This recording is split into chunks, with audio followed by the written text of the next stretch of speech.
Hi friends, இந்த video பார்க்குற சின்னவங்க பெரியவங்க எல்லாருக்கும் ஒரு கோரிக்கை. இது கதை மட்டும்தான். இதில் காட்டுற சொல்ற பேய்ங்க மந்திரங்க தந்திரங்க எல்லாம் கற்பனை தான். நிஜ வாழ்க்கையில பேய்ங்க இருக்கும்னு நம்ப வைக்கிறது எங்களோட நோக்கம் இல்லை. Karisha, ya Cici. Washi Karisha Habun. Washi Karisha Habun.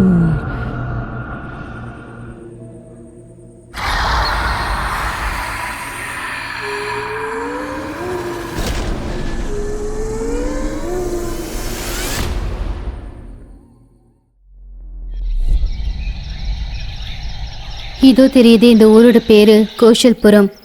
அந்த கிராமத்துடைய தலைவரான பிரகாஷ்க்கு பணம் கௌரவம் மரியாதைனா பைத்தியம். அவருக்கு ஏத்த பொண்டாட்டி தான் விமலா. பண திமிரு இருக்கிற புருஷன் பொண்டாட்டிக்கு பிறந்த ஒரே ஒரு பொண்ணு. அவளோட பேரு தான் அமிதா. பட்டணத்துல பெரிய படிப்பு படிச்சுக்கிட்டு இருக்கா. பக்கத்து ஊர்ல கணக்கு வாத்தியார்கிட்ட பாடம் கத்துக்க போன வாரம் தான் சேர்ந்தா. காலையில பட்டணத்துக்கு போய் படிச்சு சாயந்தர நேரம் தனியா 3 மைல் தூரம் நடந்து கணக்கு பாடம் கத்துக்கிறதுக்காக போவா. அப்பதான் ஒரு நாள் அவளுடைய சின்ன வயசு நண்பன் விக்ரம பார்த்தா. விக்ரம் அதே கணக்கு வாத்தியார்கிட்ட கணக்கு பாடம் கத்துக்க 2 மாசத்துக்கு முன்னாடியே சேர்ந்திருந்தான். கோஷல்புரத்துல இருந்து கொஞ்சம் தூரத்துல இருக்கிற ஜோத்புரத்துல தான் விக்ரம் இருந்தான். அப்பா அம்மா சின்ன வயசுல இறந்துட்டாங்க. அவன் தாய் மாமா வீட்டுல தங்கி மில்லுல வேலை செஞ்சுக்கிட்டு படிச்சுக்கிட்டு இருந்தான். ரொம்ப நல்லவன், தைரியசாலி கூட. தினமும் நண்பனான மகேஷ் கூட சேர்ந்து சைக்கிள்ல அவன் ஜோத்பூர்ல இருந்து வந்துட்டு போவான். மகேஷோட வீட்டுல மளிகை கடை வியாபாரம் செஞ்சுக்கிட்டு இருந்தாங்க. அதனால வாரம் வாரம் அவன் பட்டணத்துக்கு போயிட்டு வருவான். வியாபாரம் கத்துக்கணும்னா முதல்ல கணக்கு சரியா வரணும்னு தான் அவங்க அப்பா கட்டாயப்படுத்தி கணக்கு பாடம் கத்துக்கோன்னு அனுப்பி விட்டாரு. அடா விக்ரம், நீ கணக்கு கிளாஸ்ல சேர்ந்துக்கிட்டேன்னு நான் கூட சேர்ந்துக்கிட்டேன். எனக்கு முன்னாடியே கணக்கெல்லாம் வராது. எப்படியோ பட்டணத்துக்கு போய் ஏதோ ஒரு பொழப்ப பார்க்கலான்னு கணக்கு கிளாஸுக்கு வந்துட்டே இருக்கேன். ஆனால் நீ ஒரு நாள் கூட கிளாஸுக்கு பங்கே அடிக்கலையே. என் நிலைமை உனக்கு தெரியும்லடா. எப்படியோ நல்லா படிச்சு என் சொந்த காலில் நான் நிற்கணும். எத்தனை நாள் மாமாவுக்கு பாரமாக இருக்கட்டும். ஆமாம் ஆமாம், நானா எங்கள் அப்பாவுக்கு அப்புறம் அப்பாவோட தொழிலை பார்த்துக்கிட்டு நான் இருந்துருவேன். நீ நல்லா படித்து நல்லா வேலையை நீ வாங்கிக்கோ. தினமும் கணக்கு பாடம் முடிஞ்சதுக்கு அப்புறமா அமிதா கூடவே வந்து அவங்க ஊருக்கு போற தெருவில் கொண்டு வந்து விட்டுட்டு அதுக்கப்புறமா மகேஷ் கூட சேர்ந்து போறதுதான் அவனுடைய வழக்கம்.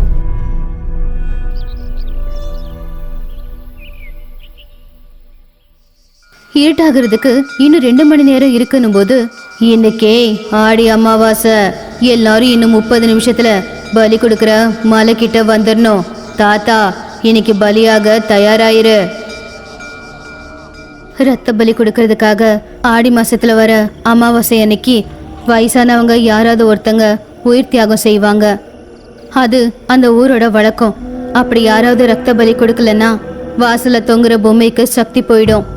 அப்புறம் எல்லாருடைய உயிரும் கராபோ பிராபோ ஷராபோ கையிலேயே போயிடும். ஆக்ருத விக்ருத வைக்ருத்தியம் வாசவிகம் வாசவிகம் ஆக்ருத விக்ருத வைக்ருத்தியம் ஆட்டவிகம் ஆட்டவிகம் ரக்தவிகம் ரணரங்கம் நரமேதம் நரமேதம்.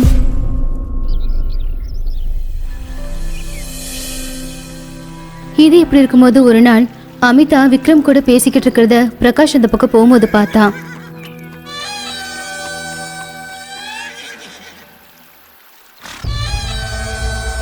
கொஞ்சம் கூட தாமதிக்காம விக்ரம பத்தி தெரிஞ்சுக்கோன்னு அவன் கிட்ட வேலை செய்யற டில்லு கிட்ட சொன்னா.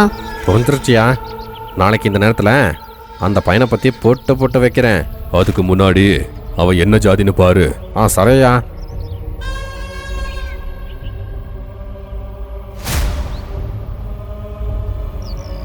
அடுத்த நாள் விக்ரம பத்தி தெரிஞ்சுக்கிட்டு பிரகாஷ் ரொம்பவே கோவப்பட்டுக்கிட்டு இருந்தான். இது எதுவும் தெரியாத அமிதா வீட்டுக்கு வரும்போது அமிதாவை பிடிச்சி பயங்கரமா கத்துனா. பிரகாஷ் ஆக்குலானா ஊர்ல எல்லாருக்கும் கௌரவம் பயம். அப்படி இருக்கும்போது என் பொண்ணு வீடு வாசல் இல்லாதவன காதலிக்கிறானா என் மானம் போகாது. அப்பா, நீங்க விக்ரம் பத்தியா பேசுறீங்க? என்னடி விக்ரம், எந்த ஜாதி குலமும் இல்லாத அந்த அனாத நாய என்னமோ புருஷனை கூப்பிட்ட மாதிரி கூப்பிட்டுக்கிட்டு இருக்க? விக்ரமா நான் காதலிக்கிறேன் தான். சின்ன வயசுல இருந்து காதலிக்கிறேன். ஆனா நான் அவனை காதலிக்கிற விஷயம் இப்ப வரைக்கும் விக்ரமுக்கு தெரியாது. உங்களுக்கு விக்ரம பிடிக்கலனா நான் அவனை காதலிக்கிற விஷயம் அவன்கிட்ட சொல்ல மாட்டேன். இனி எப்பவுமே அவனுக்கு அது தெரியாது. என் காதுல நான் உள்ளேயே புதைச்சுக்கிறேன். என்ன நம்புங்கப்பா. என்ன அவனுக்கு தெரியாதா? நிஜமாவா? உண்மைதாப்பா, சத்தியமா. நீங்க விருப்பப்படாம, நீங்க அச்சது போடாம என் கல்யாணம் நடக்காது. என்ன நம்புங்கப்பா. நீங்க யாரை கட்டிக்க சொல்றீங்களோ அவங்களையே நான் கட்டிக்கிறேன்ப்பா அப்படின்னு சொல்லி அமிதா அவளுடைய ரூமுக்குள்ள போயிட்டா.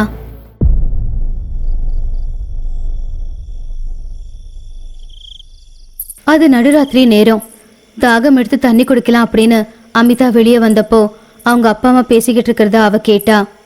போ, அவன் சாவு ஒரு விபத்தா இருக்கணும். யாருக்குமே சந்தேகம் வராம, மூணாவது மனுஷனுக்கு தெரியாம வேலையை முடிச்சிரு. அந்த விக்ரம கொன்னுரு.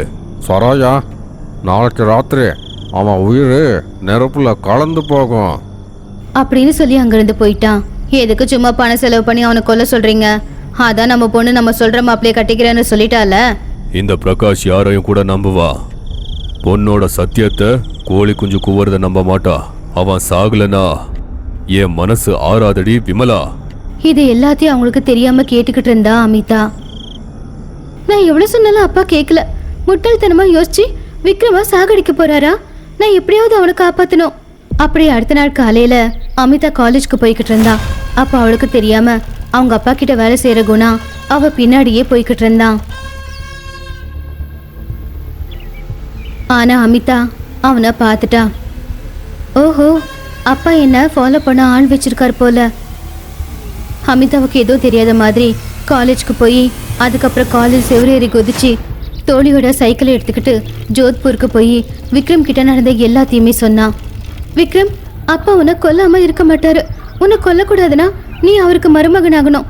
அப்படின்னா நம்ம 2 பேரும் இப்போ கல்யாணம் பண்ணிக்கணும். அமிதா சொன்னது கேட்டு ஆச்சரியமா அவளையே பார்த்துக்கிட்டு இருந்தான் விக்ரம். கல்யாணமா? நீ என்ன விரும்புறியா? ஆமா, என்ன அமிதா? எனக்கு ஒண்ணுமே புரியல. அதுக்குள்ள மகேஷ் அங்க வந்தான். டே மச்சான், உன்னை தேடி கத்தி எடுத்துக்கிட்டு உன்னை கொல்றதுக்கு யாரோ ஊர்ல சுத்திக்கிட்டே இருக்காங்களா? சீக்கிரமா வா.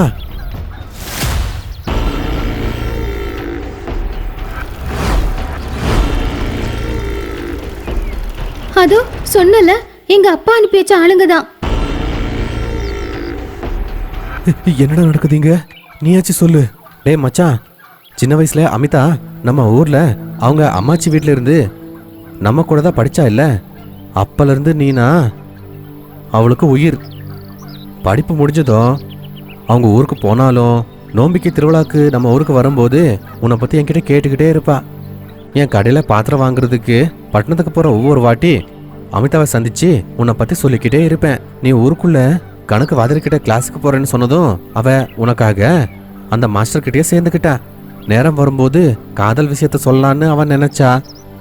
அதுக்குள்ள அவங்க அப்பாவுக்கு தெரிஞ்சு போச்சு. ஆமா விக்ரம், உன்னுடைய ஒவ்வொரு பிறந்த நாளுக்கும் ஏதாவது ஒன்று சொல்லி என் பாட்டி வீட்டுக்கு வந்து உன்னை தூரத்துல இருந்து பார்த்துட்டு நான் போயிடுவேன். உனக்கு பரிசு கொடுக்க சொல்லி மகேஷ் கிட்ட நான் கொடுத்துட்டு போயிடுவேன். அப்படின்னா அது அந்த பரிசெல்லாம் நான் இவனுக்கே கொடுத்துட்டேன். ஆனால் நீ கொடுத்ததுன்னு சொல்ல. நான் கொடுத்தா ஒன்று, தங்கச்சி கொடுத்தா ஒன்றா சொல்லு. ஐயோ, அவங்க வந்துட்டாங்க. விக்ரம், என்னாலதான் உனக்கு இந்த ஆபத்து. காதலிச்ச பொண்ணுக்காக உயிர் போனா அதோட அதிர்ஷ்டம் யாருக்கு கிடைக்கும் சொல்லு. அப்படின்னா நீயும் என்ன காதலிக்கிறியா? உன்னை விட சின்ன வயசுலேருந்தே அவன் உன்னை காதலிக்கிறான். ஆனால் ஏழை இல்லை, அதுவும் யாருமே இல்லை. அதுக்கு தான் அவன் காதலை உன்கிட்ட சொல்லவே இல்லை. அவன் தான் ஏதோ மறைச்சிட்டான். நீயாவது சொல்லலாம்லடா, நானாவது நிம்மதியா இருந்திருப்பேன்ல. மாங்கொட்டைய சுவையாக இருக்கிற வரைக்கும் நாம் சாப்பிடுவோம், அதுக்கப்புறம் அதை தூக்கி வீசிடுவோம். நான் அதே மாதிரி தான் சுவையாக இருக்கிற மாங்கொட்டைய மாதிரி இருக்கலாம்னு நினச்சேன். டே சும்மா இருடா, இப்போ என்ன பண்ணணும் அதை சொல்லு. நம்ம ஊர் கிராம தலைவர்லேருந்து ஜமீன்தார் வரைக்கும் எல்லாருக்கும் உன்னோட ஆகப்போகிற மாமா பிரகாஷர் ஆக்குலன்னா சாசனம். அதனால் நீங்கள் ஓடிப்போங்க, கல்யாணம் பண்ணிக்கிட்டு யாருக்குமே தெரியாமல் கேரளாவுக்கு போய் ஒரு குழந்தை பிறந்ததும் திரும்பி வாங்க. சரி, அப்படின்னா உன் சைக்கிளை கொடு, நாங்கள் இப்போவே கிளம்புறோம். எது நாங்களா? நாம ஒன்று சொல்கிறேன், இல்லைனா நீங்கள் எங்கே இருக்கீங்கன்னு என்னை அடிச்சே கொன்றுவாங்க அவங்க. அப்படின்னு சொல்லி விக்ரம் சைக்கிளை அமிதா ஏறினா. அமிதா கொண்டு வந்த சைக்கிள்ல பின்னாடி மகேஷ் அவங்க கூடவே போய்கிட்டு இருந்தான். ஆனா ரவுடிங்க இவங்க போறத பார்த்து துரத்திக்கிட்டு போனாங்க.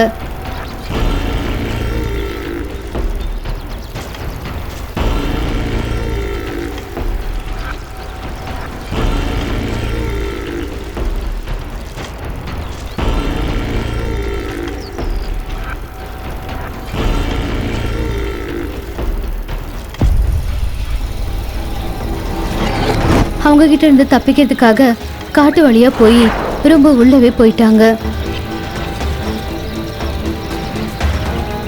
இருட்டாயிடுச்சு, ஆனால் அவங்க துரத்துறத நிப்பாட்டல. மச்சான் ஒன்று பண்ணு, நீங்கள் போகிற வழியில் வலது பக்கத்துக்கு போயிருங்க, காட்டில் போய் ஒழிஞ்சிக்கோங்க. நான் அவங்கள ஏமாற்றி மறுபடியும் இந்த இடத்துக்கு வந்து விடியும் போது நான் உங்களை சந்திக்கிறேன். பத்ரம்.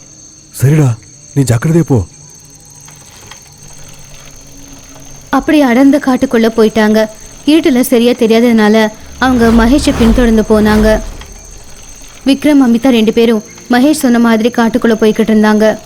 சைக்கிளுக்கு முள்ளு குத்திக்கிட்டதுனால சைக்கிள் டயர் பஞ்சர் ஆயிடுச்சு. அதனால அவங்க 2 பேரும் நடந்துக்கிட்டே காட்டுக்குள்ள போய்கிட்டு இருந்தாங்க. அப்படி அவங்க நடந்து அந்த அடர்ந்த காட்டுக்குள்ளேயே போயிட்டாங்க. அங்க ரொம்பவும் அமைதியா இருந்துச்சு. ஏதேதோ விலங்குகளோட சத்தம், பறவைகளோட சத்தம் கேட்கவே பயங்கரமா இருந்துச்சு. ரொம்ப தூரம் நடந்ததுனால அமிதா ரொம்ப சோர்வடைஞ்சிட்டா. தாகமும் எடுத்துச்சு. விக்ரம், ரொம்ப தாகமா இருக்கு. தண்ணி இருக்கான்னு நான் பார்க்குறேன், சரியா? நீ இங்கே இரு. அப்படி எல்லா இடத்துல தேடினாலும் எங்கேயுமே தண்ணி இல்லை. திரும்ப வந்து பார்த்தா அமிதா படுத்து தூங்கிக்கிட்டு இருந்தா. விக்ரம் கூட அவ பக்கத்திலே படுத்து தூங்க ஆரம்பிச்சான்.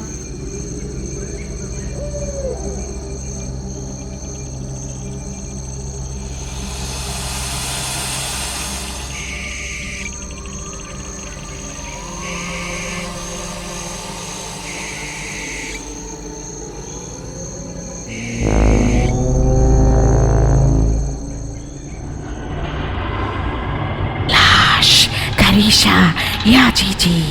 Washi Karisha Habun. Washi Karisha Habun.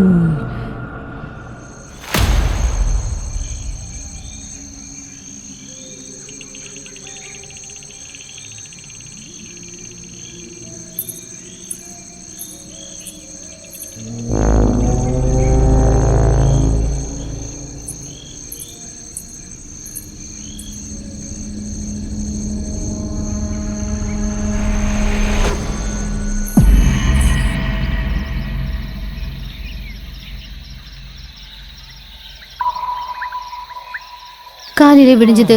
Vikram எழுந்துச்சு பார்த்தா அங்க அமிதா இல்ல. எல்லா பக்கமும் அவளை தேடி பார்த்தான். ஆனா அமிதாவை காணோம். பக்கத்துல காஞ்சி போன ஒரு மரம் இருந்துச்சு.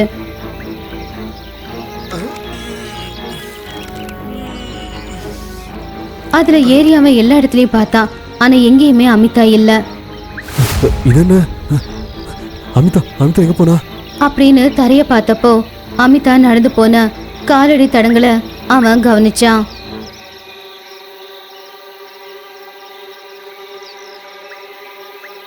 அந்த தடங்களை பார்த்து அவன் சுரங்கத்துக்கு போனான். உள்ள பயங்கரமான இருட்டு. அவன் நடந்து போய்கிட்டு இருந்தான். வவ்வால் எல்லாமே வந்துகிட்டு இருந்துச்சு. ரொம்ப நாத்தமா அடிக்க ஆரம்பிச்சுது. பயந்து போய் கீழே விழுந்து செவுத்துல இடிச்சுக்கிட்டான். அதுக்கப்புறம் எழுந்திருச்சு புரியாத மாதிரி பார்த்துக்கிட்டு இருந்தான்.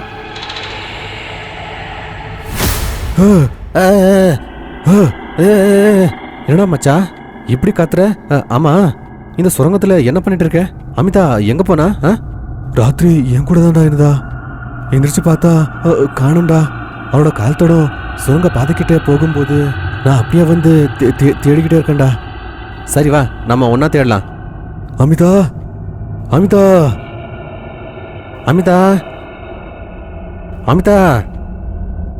என்னடா இவ்வளோ இருட்டா இருக்கு? தீபமோ நெருப்போ ஒன்றும் இல்லைனா ஒரு அடி கூட வைக்க முடியாத மாதிரி இருட்டு. என்கிட்ட நெருப்பட்டு இருக்குடா.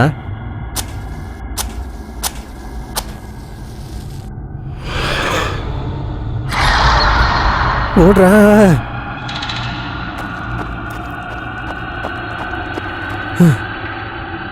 என்னடா அந்த சத்தம்? என்னவாடா? ஆமா, நீ எதுக்குடா சுரங்கத்துக்கு வந்த? அந்த ரவுண்டிங்களை நல்லா நான் அடிச்சு போட்டு தப்பிச்சுக்கிட்டு உங்களை தேடிக்கிட்டு உங்க பின்னாடியே நான் வந்தேன். அந்த காட்டில் உங்க சைக்கிளை நான் பார்த்தேன். ராத்திரியெல்லாம் அந்த மரத்துக்கிட்ட நான் தூங்கிட்டு காலையில் எழுந்திரிச்சு உங்களை தேடிக்கிட்டே வரும்போது இந்த சுரங்கத்தில் நீ இருந்த. தூரத்துலேருந்து நான் கூப்பிட்டேன், ஆனால் உனக்கு கேட்கவே இல்லை. நீ உள்ளே போயிட்ட. இதுக்குள்ளே வர்றதுக்கு முன்னாடி மரத்து மேலே இருந்து நான் பார்த்தேன். சுரங்கத்தோட அந்த பக்கம் அம்மம்மாண்ணா 50 அடி இருக்கும். ஆனால் மணிக்கணக்காக நடந்துக்கிட்டே இருக்கும். ஆனால் செவரு கிடைக்கவே மாட்டேங்குது. ஆமாடா, இது ஏதோ பேயோட சுரங்கம் மாதிரியே எனக்கு தோணுது.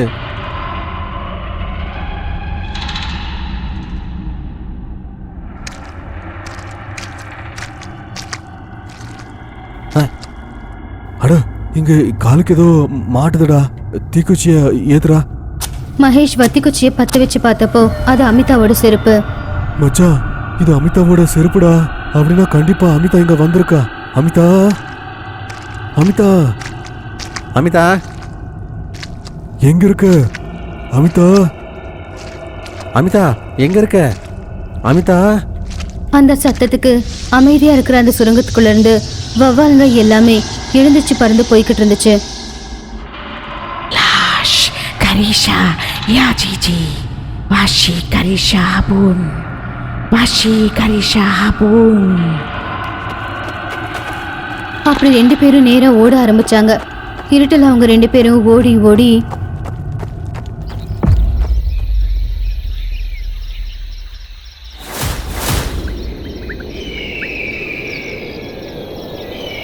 கடைசியில அந்த சுரங்கத்தோட இன்னொரு வாசலுக்கு வந்து பார்த்தா அது உயரமான மலைக்கு கீழே இருக்கிற ஒரு வழி மாதிரி இருந்துச்சு.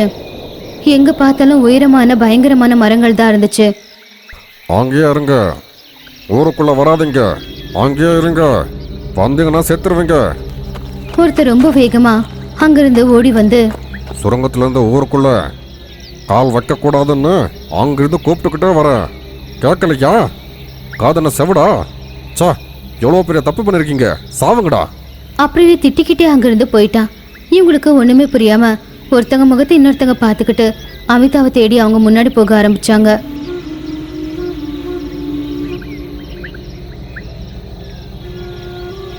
யார் நீங்க? இந்த ஊருக்கு எப்படி வந்தீங்க?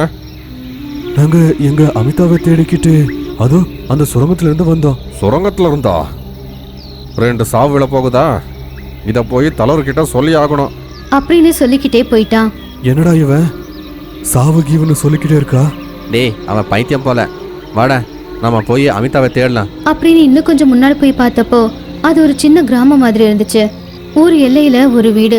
கொஞ்சம் தூரம் போனா பனைமரத்துக்கு மேல ஒரு பாக்கு வீடு. இன்னும் கொஞ்சம் தூரம் போனா பக்கத்துல வீடு. எந்த ஆர்ப்பாட்டமும் இல்லாம பழைய காலத்து வீடுங்க மாதிரி இருந்துச்சு. ரொம்ப பழைய காலத்து வீடுங்க அது. ஒவ்வொரு வீட்டுக்கும் போய் அமிதாவை பத்தி பார்த்தவங்க எல்லார்கிட்டையும் விசாரிச்சுக்கிட்டு இருந்தாங்க. இவங்கள பார்த்து முதல்ல ஆச்சரியப்பட்டாலும் அதுக்கப்புறமா ஐயோ பாவம்னு பாவம் பார்த்தாங்க.